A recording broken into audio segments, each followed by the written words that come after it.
सच्चाई एक। जामे तिर्मिज़ी नंबर 1971 में मौजूद हदीस में हुजूर नबी अकरम सल्लल्लाहु अलैहि वसल्लम ने सच्चाई की अहमियत और झूठ से इज्तिनाब फरमाया।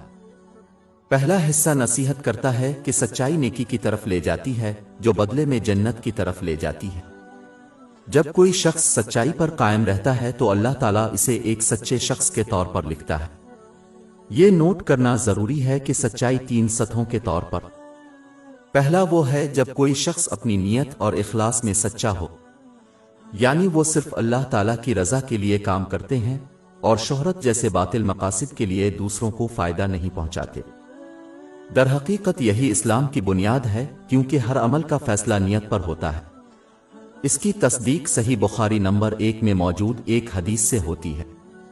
किसी के इखलास की दलील यह है कि वो दूसरों के शुक्रगुजारी की ख्वाहिश और उम्मीद न रखे। अगली सतह वो है जब कोई अपने अल्फाज के जरिए सच्चा हो।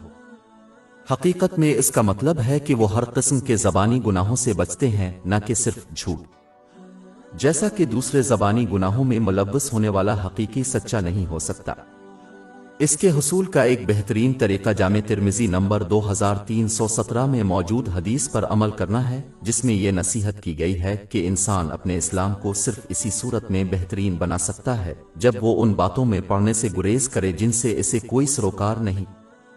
ज़बानी गुनाहों की कसरत इसलिए होती है कि मुसलमान किसी ऐसी बात पर बहस करता है जिससे उन्हें कोई सरोकार नहीं होता। इसमें फजूल बातों से परहेज करना भी शामिल है, क्योंकि ये अक्सर गुनाह की बात का बाइस बनता है और किसी के कीमती वक्त का ज़िया है जो क़यामत के दिन उनके लिए नदामत का बाइस होगा। सच्चाई के इस दर्जे को कोई अच्छा कहकर खामोश रहने से इख्तियार कर सकता है।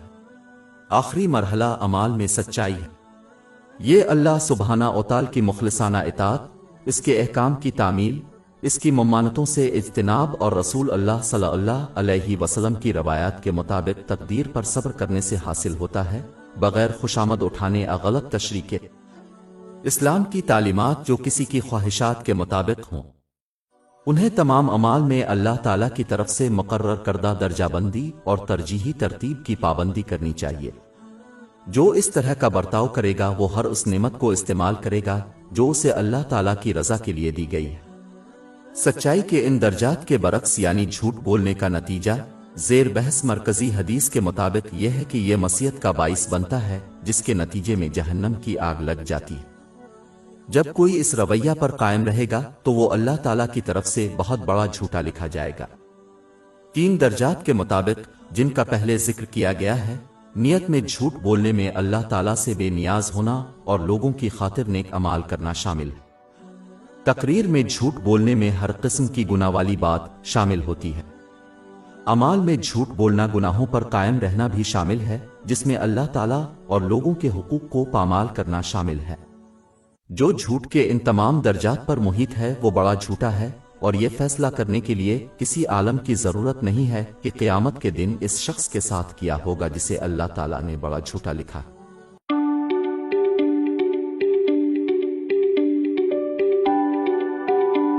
सच्चाई 2।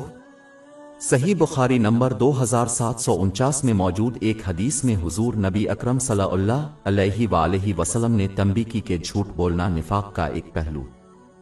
झूठ नाकाबिल कबूल है, चाहे वो छोटा झूठ हो जिसे अक्सर सफेद झूठ कहा जाता है, अजब कोई मजाक के तौर पर झूठ बोलता है। झूठ की ये तमाम कस्में हराम है। दरहकीकत जो झूठ बोलता है लोगों को हंसाने के लिए, इसका मकसद किसी को धोखा देना ना हो।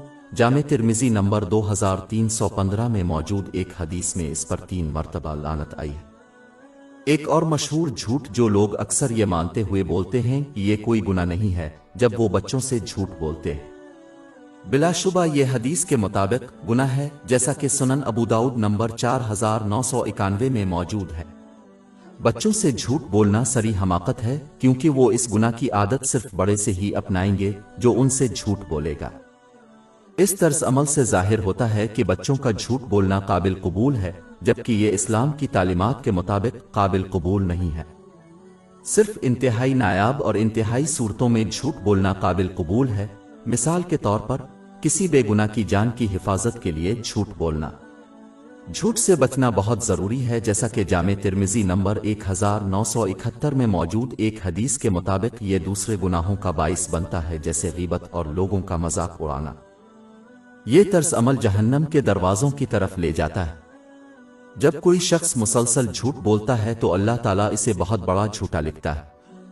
یہ پیشین گوئی کرنے کے لیے کسی عالم کی ضرورت نہیں کہ قیامت کے دن اس شخص کے ساتھ کیا ہوگا جسے اللہ تعالیٰ نے بہت بڑا جھوٹا لکھا ہے۔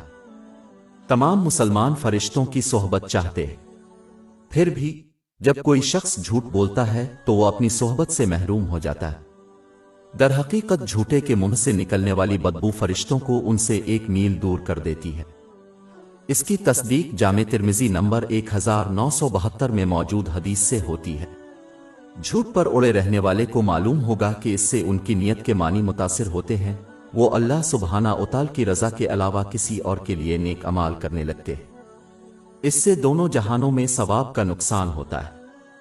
اس کے علاوہ یہ ان کے اعمال کو بھی بگاڑ دے گا، کیونکہ جسمانی گناہ اس وقت آسان ہو جاتے ہیں جب کسی کی زبان جھوٹ بولنے کی عادی ہو جائے۔